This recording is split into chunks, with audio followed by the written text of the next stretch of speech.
नमस्कार, world news में आपका स्वागत है। आप जानते हैं कि अमेरिका में राष्ट्रपति चुनाव चल रहे हैं। चुनाव के अंतिम दौर में अब निजी आरोपों का सिलसिला भी तेज हो गया है। इस बीच अमेरिका के तमाम मीडिया हाउसों की तरफ से चुनाव पूर्व सर्वे कराए जा रहे हैं, जिनमें चुनाव बेहद कांटे का बताया जा रहा है। अमेरिका में अर्ली वोटिंग में भी तेजी आ चुकी है। पहले वोटिंग करने वालों में अमेरिका के राष्ट्रपति जो बाइडेन भी शामिल हैं। तो अमेरिका के चुनाव में किसकी जीत की सबसे ज्यादा है संभावना, इस पर हम करेंगे चर्चा। लेकिन आइए जरा उन खबरों को भी देख लें जिन पर आगे होगी बात। हिंदुस्तान पर आरोप लगाने के मामले में घर में घिरे ट्रूडो। इजरायल की बड़ी मुसीबत, हमास ने बंधकों की रिहाई करने से किया इनकार।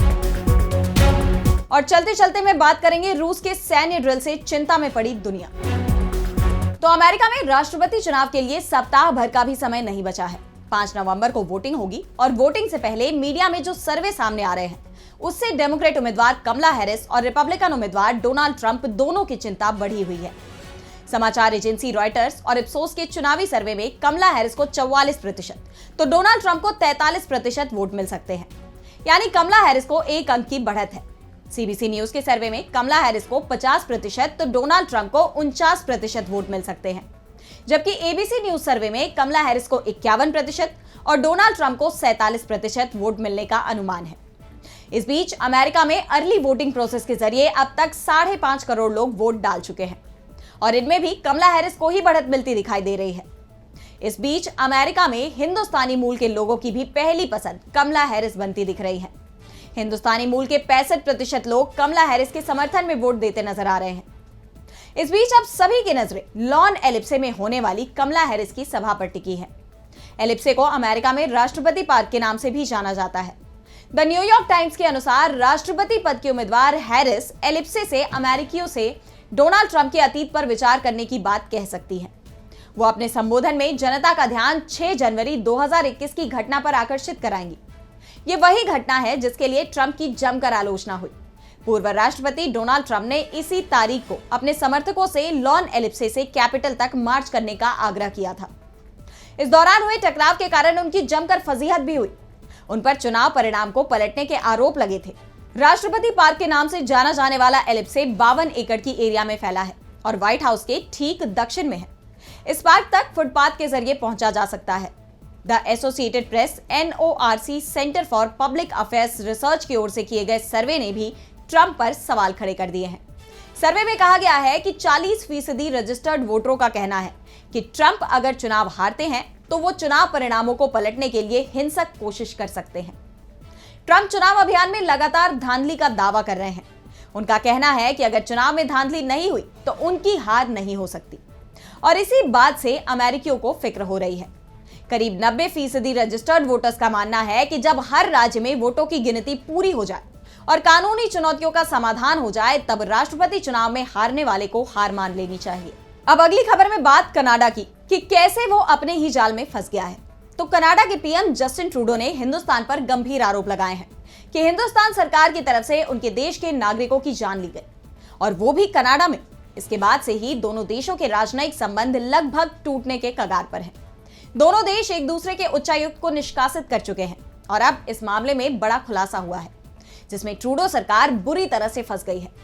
द ग्लोब की रिपोर्ट के मुताबिक ट्रूडो के राष्ट्रीय सुरक्षा और खुफिया विभाग की सलाहकार नताली ड्रोविन ने संसदीय समिति को बताया कि प्रधानमंत्री नरेंद्र मोदी की सरकार का एक शीर्ष अधिकारी कनाडा में निज्जर पर हमले की साजिश में शामिल था। ड्रोविन ने हिंदुस्तान के खिलाफ खुफिया और संवेदनशील जानकारी अमेरिकी अखबार वॉशिंगटन पोस्ट को लीक करने की बात भी कबूल कर ली है। उन्होंने ये भी कहा कि कनाडा के उप विदेश मंत्री डेविड मॉरिसन ने यह तय किया कि अमेरिका के एक बड़े अखबार को हिंदुस्तान और कनाडा के बीच चल रहे इस राजनयिक विवाद को लेकर ओटावा का वर्जन पता चले, इसलिए यह काम किया जाना जरूरी है। कनाडा के उप विदेश मंत्री डेविड मॉरिसन ने भी संसदीय समिति के सामने स्वीकार किया है कि उन्होंने हिंदुस्तान के केंद्रीय गृह मंत्री अमित शाह के बारे में अमेरिकी अखबार वॉशिंगटन पोस्ट को जानकारी दी थी। अखबार को बताया कि अमित शाह ने कथित तौर पर कनाडा की धरती पर सिख अलगाववादियों के खिलाफ हिंसा को मंजूरी दी थी। मॉरिसन ने कहा कि हमारे पास इस मामले का कोई सबूत नहीं था, फिर भी जब पत्रकार ने मुझे फोन किया और पूछा कि ये वही व्यक्ति है, सवाल अमित शाह पर, मैंने पुष्टि की कि ये वही व्यक्ति है। आपको बता दें कि वॉशिंगटन पोस्ट ने अपने पहले की एक रिपोर्ट में दावा किया था कि कनाडाई सुरक्षा एजेंसियों ने सबूत जुटाए हैं कि हिंदुस्तान में एक वरिष्ठ अधिकारी ने कनाडा में खुफिया जानकारी जुटाने वाले मिशन और सिख अलगाववादियों पर हमले को अधिकृत किया था। रिपोर्ट में आगे कहा गया था कि एक कनाडाई स्रोत ने हिंदुस्तानी अधिकारी की पहचान केंद्रीय गृह मंत्री अमित शाह के रूप में की है। वो बात अलग है कि वॉशिंगटन पोस्ट जिस सबूत की बात कर रहा है, कनाडा के पास वो सबूत है ही नहीं। वो कह रहा है कि सिर्फ सूचनाएं हैं। इसी के साथ अब बढ़ते हैं अपनी अगली खबर की तरफ। तो इजराइल के खिलाफ जंग लड़ रहे हिजबुल्लाह ने अपने नए प्रमुख के नाम का ऐलान कर दिया है। नईम कासिम को ईरान समर्थित समूह का महासचिव चुना गया है। इसके साथ ही हिजबुल्लाह ने साफ कर दिया है कि इजराइल के खिलाफ उसका अभियान और तेज होगा।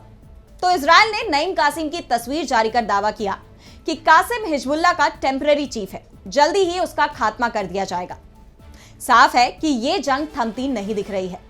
तो दूसरी तरफ इजराइल के पीएम नेतन्याहू अपने ही देश में घिरते जा रहे हैं।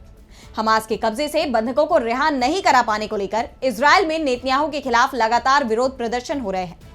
और इस बीच हमास ने भी युद्ध विराम की उन शर्तों को मानने से इनकार कर दिया है जिसमें बंधकों की रिहाई शामिल थी।